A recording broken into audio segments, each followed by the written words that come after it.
ଜିହିଜିକଲ ଅଧ୍ୟାୟ 33। ଅନନ୍ତର ସଦାପ୍ରଭୁଙ୍କର ବାକ୍ୟ ମୋ ନିକଟରେ ଉପସ୍ଥିତ ହେଲା, ଯଥା, ହେ ମନୁଷ୍ୟ ସନ୍ତାନ, ତୁମ୍ଭେ ଆପଣା ଲୋକମାନଙ୍କର ସନ୍ତାନଗଣକୁ କୁହ ଓ ସେମାନଙ୍କୁ କୁହ, ଆମ୍ଭେ କୌଣସି ଦେଶ ବିରୁଦ୍ଧରେ ଖଡ୍ଗ ଆଣିଲେ, ସେ ଦେଶର ଲୋକମାନେ ଯେବେ ଆପଣାମାନଙ୍କ ମଧ୍ୟରୁ କୌଣସି ଏକ ବ୍ୟକ୍ତିକୁ ନେଇ ତାହାକୁ ଆପଣାମାନଙ୍କର ପ୍ରହରୀ କରି ନିଯୁକ୍ତ କରନ୍ତି, ସେ ବ୍ୟକ୍ତି ଦେଶ ବିରୁଦ୍ଧରେ ଖଡ୍ଗ ଆସିବାର ଦେଖିଲେ, ଯେବେ ତୁରୀ ବଜାଏ ଓ ଲୋକମାନଙ୍କୁ ସଚେତନ କରାଏ, ତେବେ ଯେ କେହି ତହିଁରେ ତୁରୀ ଶବ୍ଦ ଶୁଣି ସଚେତନ ନ ହୁଏ, ପୁଣି ଖଡ୍ଗ ଉପସ୍ଥିତ ହୋଇ ତାହାକୁ ସଂହାର କରେ, ତେବେ ତାହାର ରକ୍ତ ତାହାର ନିଜ ମସ୍ତକରେ ବର୍ତ୍ତିବ। ସେ ତୁରୀର ଶବ୍ଦ ଶୁଣି ସଚେତନ ହେଲା ନାହିଁ, ତାହାର ରକ୍ତ ତାହାରି ଉପରେ ବର୍ତ୍ତିବ। ଯେହେତୁ ସେ ସଚେତନ ହୋଇଥିଲେ ଆପଣା ପ୍ରାଣ ବଞ୍ଚାଇଥାନ୍ତା।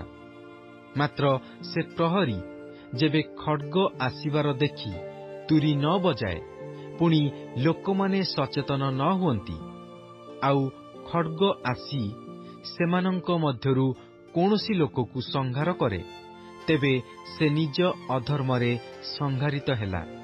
ମାତ୍ର ଆମ୍ଭେ ତାହାର ରକ୍ତର ପରିଶୋଧ ସେହି ପ୍ରହରୀର ହସ୍ତରୁ ନେବା। ଏହି ରୂପେ, ହେ ମନୁଷ୍ୟ ସନ୍ତାନ, ଆମ୍ଭେ ତୁମ୍ଭକୁ ଇସ୍ରାଏଲ ବଂଶରେ ପ୍ରହରୀ କରି ନିଯୁକ୍ତ କରିଅଛୁ। ଏହେତୁ ତୁମ୍ଭେ ଆମ୍ଭ ମୁଖରୁ ବାକ୍ୟ ଶୁଣି ଆମ୍ଭ ପକ୍ଷରୁ ସେମାନଙ୍କୁ ସଚେତନ କର। ଆମ୍ଭେ ଯେତେବେଳେ ଦୁଷ୍ଟକୁ କହୁ, ହେ ଦୁଷ୍ଟ ଲୋକ, ତୁମ୍ଭେ ନିଶ୍ଚୟ ମରିବ, ସେତେବେଳେ ତୁମ୍ଭେ ତାହାର ପଥ ବିଷୟରେ ସେହି ଦୁଷ୍ଟ ଲୋକକୁ ସଚେତନ କରିବା ପାଇଁ ଯେବେ କିଛି ନ କୁହ, ତେବେ ସେହି ଦୁଷ୍ଟ ନିଜ ଅଧର୍ମରେ ମରିବ। ମାତ୍ର ଆମ୍ଭେ ତୁମ୍ଭ ହସ୍ତରୁ ତାହାର ରକ୍ତର ପରିଶୋଧ ନେବା। ତଥାପି ତୁମ୍ଭେ ସେହି ଦୁଷ୍ଟକୁ ତାହାର ପଥରୁ ଫେରିବା ନିମନ୍ତେ ତଦ୍ବିଷୟରେ ସଚେତନ କଲେ, ଯେବେ ସେ ନ ଫେରେ, ତେବେ ସେ ନିଜ ଅଧର୍ମରେ ମରିବ, ମାତ୍ର ତୁମ୍ଭେ ଆପଣା ପ୍ରାଣ ବଞ୍ଚାଇବ। ଆଉ ହେ ମନୁଷ୍ୟ ସନ୍ତାନ, ତୁମ୍ଭେ ଇସ୍ରାଏଲ ବଂଶକୁ କୁହ, ତୁମ୍ଭେମାନେ ଏ ପ୍ରକାର କହୁଅଛ, ଆମ୍ଭମାନଙ୍କର ଆଜ୍ଞା ଲଙ୍ଘନ ଓ ଆମ୍ଭମାନଙ୍କର ପାପର ଭାର ଆମ୍ଭମାନଙ୍କ ଉପରେ ଅଛି ଓ ଆମ୍ଭେମାନେ ତହିଁରେ ହିଁ କ୍ଷୟ ପାଉଅଛୁ। ତେବେ ଆମ୍ଭେମାନେ କିପରି କରି ବଞ୍ଚିବା? ସେମାନଙ୍କୁ କୁହ, ପ୍ରଭୁ ସଦାପ୍ରଭୁ କହନ୍ତି, ଆମ୍ଭେ ଜୀବତ ଥିବା ପ୍ରମାଣେ ଦୁଷ୍ଟର ମରଣରେ ଆମ୍ଭର ସନ୍ତୋଷ ନାହିଁ। ମାତ୍ର ଦୁଷ୍ଟ ଯେପରି ଫେରି ବଞ୍ଚଇ, ଏଥିରେ ହିଁ ଆମ୍ଭର ସନ୍ତୋଷ ଅଛି। ତୁମ୍ଭେମାନେ ଫେର, ଆପଣା ଆପଣା କୁପଥରୁ ଫେର। କାରଣ ହେ ଇସ୍ରାଏଲ ବଂଶ, ତୁମ୍ଭେମାନେ କି ହେତୁ ମରିବ? ପୁଣି ହେ ମନୁଷ୍ୟ ସନ୍ତାନ, ତୁମ୍ଭେ ଆପଣା ଲୋକଙ୍କ ସନ୍ତାନଗଣକୁ କୁହ, ଧାର୍ମିକର ଧାର୍ମିକତା ତାହାର ଆଜ୍ଞା ଲଙ୍ଘନ କରିବା ଦିନ ତାହାକୁ ରକ୍ଷା କରିବ ନାହିଁ, ଓ ଯେଉଁଦିନ ଦୁଷ୍ଟ ଲୋକ ଆପଣା ଦୁଷ୍ଟତାରୁ ଫେରେ, ସେଦିନ ସେ ଆପଣା ଦୁଷ୍ଟତା ଦ୍ୱାରା ପତିତ ହେବ ନାହିଁ। କିଏବା ଧାର୍ମିକ ଲୋକ ଯେଉଁଦିନ ପାପ କରେ, ସେଦିନ ସେ ଆପଣା ଧାର୍ମିକତା ଦ୍ୱାରା ବଞ୍ଚିପାରିବ ନାହିଁ। ସେ ଅବଶ୍ୟ ବଞ୍ଚିବ, ଏହି କଥା ଆମ୍ଭେ ଧାର୍ମିକକୁ କହିଲେ, ସେ ଯେବେ ଆପଣା ଧର୍ମରେ ନିର୍ଭର ରଖି ଅଧର୍ମ କରେ, ତେବେ ତାହାର କୌଣସି ଧର୍ମକର୍ମ ସ୍ମରଣ କରାଯିବ ନାହିଁ। ମାତ୍ର ସେ ଯେଉଁ ଅଧର୍ମ କରିଅଛି, ତହିଁରେ ହିଁ ସେ ମରିବ। ପୁନଶ୍ଚ ତୁମ୍ଭେ ଅବଶ୍ୟ ମରିବ, ଏହି କଥା ଆମ୍ଭେ ଦୁଷ୍ଟ ଲୋକକୁ କହିଲେ, ସେ ଯେବେ ଆପଣା ପାପରୁ ଫେରି ନ୍ୟାୟ ଓ ଧର୍ମାଚରଣ କରେ, ସେହି ଦୁଷ୍ଟ ଲୋକ ଯେବେ ବନ୍ଧକୀ ଦ୍ରବ୍ୟ ଫେରାଇ ଦିଏ, ସେ ଯାହା ଅପହରଣ କରିଥିଲା ତାହା ପରିଶୋଧ କରେ, କୌଣସି ଅଧର୍ମ ନ କରି ଜୀବନଦାୟକ ବିଧିରୂପ ପଥରେ ଚାଲେ, ତେବେ ସେ ଅବଶ୍ୟ ବଞ୍ଚିବ, ସେ ମରିବ ନାହିଁ। ତାହାର କୃତ କୌଣସି ପାପ ତାହା ବିରୁଦ୍ଧରେ ସ୍ମରଣ କରାଯିବ ନାହିଁ। ସେ ନ୍ୟାୟ ଓ ଧର୍ମାଚରଣ କରିଅଛି, ସେ ଅବଶ୍ୟ ବଞ୍ଚିବ। ତଥାପି ତୁମ୍ଭ ଲୋକମାନଙ୍କର ସନ୍ତାନଗଣ କହୁଅଛନ୍ତି, ପ୍ରଭୁଙ୍କର ପଥ ସରଳ ନୁହେଁ। ମାତ୍ର ପ୍ରକୃତରେ ସେମାନଙ୍କର ପଥ ସରଳ ନୁହେଁ। ଧାର୍ମିକ ଲୋକ ଆପଣା ଧାର୍ମିକତାରୁ ଫେରି ଅଧର୍ମ କଲେ ସେ ତହିଁରେ ହିଁ ମରିବ। ପୁଣି ଦୁଷ୍ଟ ଲୋକ ଆପଣା ଦୁଷ୍ଟତାରୁ ଫେରି ନ୍ୟାୟ ଓ ଧର୍ମାଚରଣ କଲେ ସେ ତହିଁରେ ବଞ୍ଚିବ। ତଥାପି ତୁମେମାନେ କହୁଅଛ, ପ୍ରଭୁଙ୍କର ପଥ ସରଳ ନୁହେଁ।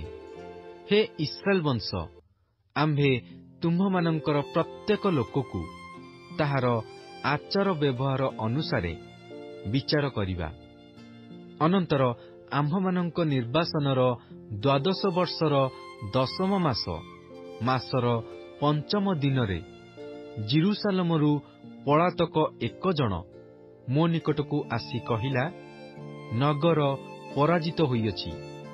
ସେହି ପଳାତକ ଆସିବାର ପୂର୍ବେ ସନ୍ଧ୍ୟା କାଳରେ ସଦାପ୍ରଭୁଙ୍କର ହସ୍ତ ମୋ ଉପରେ ଥିଲା, ଆଉ ପ୍ରାତଃ କାଳରେ ସେ ପଳାତକ ଆସିବା ପର୍ଯ୍ୟନ୍ତ ସେ ମୋର ମୁଖ ଫିଟାଇଥିଲେ। ସେବେଠାରୁ ମୋର ମୁଖ ଫିଟା ରହିଲା ଓ ଆଉ ମୁଁ ଘୁଙ୍ଗା ହୋଇ ରହିଲି ନାହିଁ।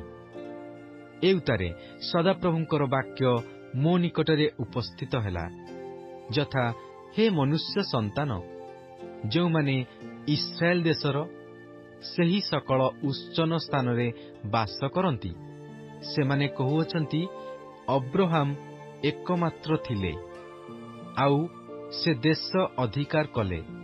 ମାତ୍ର ଆମ୍ଭେମାନେ ଅନେକ ଲୋକ, ଆମ୍ଭମାନଙ୍କୁ ଏହି ଦେଶ ଅଧିକାରାର୍ଥେ ଦତ୍ତ ହୋଇଅଛି। ଏହେତୁ ସେମାନଙ୍କୁ କୁହ, ପ୍ରଭୁ ସଦାପ୍ରଭୁ ଏହି କଥା କହନ୍ତି, ତୁମ୍ଭେମାନେ ରକ୍ତ ସୁଧା ମାଂସ ଖାଉଅଛ ଓ ଆପଣା ଆପଣା ପ୍ରତିମାଗଣ ପ୍ରତି ଦୃଷ୍ଟି ଟେକୁଅଛ ଓ ରକ୍ତପାତ କରୁଅଛ। ଆଉ ତୁମ୍ଭେମାନେ କି ଦେଶ ଅଧିକାର କରିବ? ତୁମ୍ଭେମାନେ ଆପଣା ଆପଣା ଖଡ୍ଗରେ ନିର୍ଭର କରୁଅଛ ଓ ଘୃଣାଯୋଗ୍ୟ କର୍ମ କରୁଅଛ ଓ ପ୍ରତ୍ୟେକେ ଆପଣା ଆପଣା ପ୍ରତିବାସୀର ଭାର୍ଯ୍ୟାକୁ ଅଶୁଚି କରୁଅଛ। ଆଉ ତୁମ୍ଭେମାନେ କି ଦେଶ ଅଧିକାର କରିବ? ଏହି ପ୍ରକାରେ ତୁମ୍ଭେ ସେମାନଙ୍କୁ କହିବ, ପ୍ରଭୁ ସଦାପ୍ରଭୁ ଏହି କଥା କହନ୍ତି, ଆମ୍ଭେ ଜୀବତ ଥିବା ପ୍ରମାଣେ ଉଚ୍ଚନ ସ୍ଥାନ ସକଳରେ ଥିବା ଲୋକମାନେ ନିଶ୍ଚୟ ଖଡ୍ଗ ଦ୍ୱାରା ପତିତ ହେବେ। ଓ ଯେଉଁ ଜନ ପଡ଼ିଆରେ ଅଛି, ଆମ୍ଭେ ତାହାକୁ ଭକ୍ଷ୍ୟ ରୂପେ ପଶୁମାନଙ୍କୁ ଦେବା, ଆଉ ଯେଉଁମାନେ ଦୃଢ଼ ଦୁର୍ଗରେ ଓ ଗୁହାରେ ଥାଆନ୍ତି, ସେମାନେ ମହାମାରୀରେ ମରିବେ। ପୁଣି ଆମ୍ଭେ ଦେଶକୁ ଧ୍ୱଂସିତ ଓ ବିସ୍ମୟର ସ୍ଥାନ କରିବା। ତହିଁରେ ତାହାର ପରାକ୍ରମର ଗର୍ବ ଲୁପ୍ତ ହେବ। ପୁଣି ଇସ୍ରାଏଲର ପର୍ବତଗଣ ଧ୍ୱଂସିତ ହେବ। ତହିଁରେ କେହି ତହିଁ ମଧ୍ୟ ଦେଇ ଗମନ କରିବେ ନାହିଁ।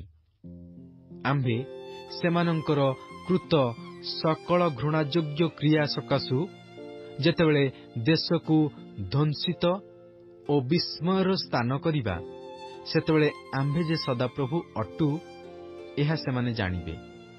ପୁଣି ହେ ମନୁଷ୍ୟ ସନ୍ତାନ, ତୁମ୍ଭ ଲୋକଙ୍କର ସନ୍ତାନମାନେ କାନ୍ଥ ନିକଟରେ ଓ ଗୃହମାନଙ୍କର ସକଳ ଦ୍ୱାର ଦେଶରେ ତୁମ୍ଭ ବିଷୟରେ କଥାବାର୍ତ୍ତା କରନ୍ତି, ଆଉ ଏକକୁ ଆରେକ ପ୍ରତ୍ୟେକେ ଆପଣା ଭ୍ରାତାକୁ କହନ୍ତି, ଆସ, ଆମ୍ଭେମାନେ ସଦାପ୍ରଭୁଙ୍କଠାରୁ ଆଗତ କଥା ଶୁଣୁ।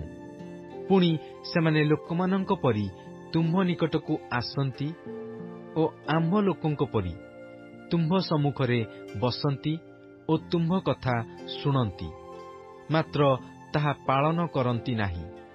କାରଣ ସେମାନେ ମୁଖରେ ବହୁତ ପ୍ରେମ ଦେଖାନ୍ତି, ମାତ୍ର ସେମାନଙ୍କର ଅନ୍ତଃକରଣ ସେମାନଙ୍କର ଲାଭର ଅନୁଗାମୀ ହୁଏ। ଆଉ ଦେଖ, ଯାହାର ମଧୁର ସ୍ୱର ଅଛି ଓ ଯେ ଉତ୍ତମ ରୂପେ ବାଦ୍ୟଯନ୍ତ୍ର ବଜାଇ ପାରେ, ଏପରି ଲୋକର ଅତି ମନୋହର ଗୀତ ସ୍ୱରୂପ ତୁମ୍ଭେ ସେମାନଙ୍କ ନିକଟରେ ଅଟ। କାରଣ ସେମାନେ ତୁମ୍ଭର କଥା ଶୁଣନ୍ତି, ମାତ୍ର ତାହା ପାଳନ କରନ୍ତି ନାହିଁ। ପୁଣି ଏହା ଯେତେବେଳେ ଘଟିବ, ଦେଖ ଘଟିବାର ନିକଟ ହେଲାଣି, ସେତେବେଳେ ସେମାନଙ୍କ ମଧ୍ୟରେ ଯେ ଜଣେ ଭବିଷ୍ୟତ ବକ୍ତା ଥିଲେ, ଏହା ସେମାନେ ଜାଣିବେ।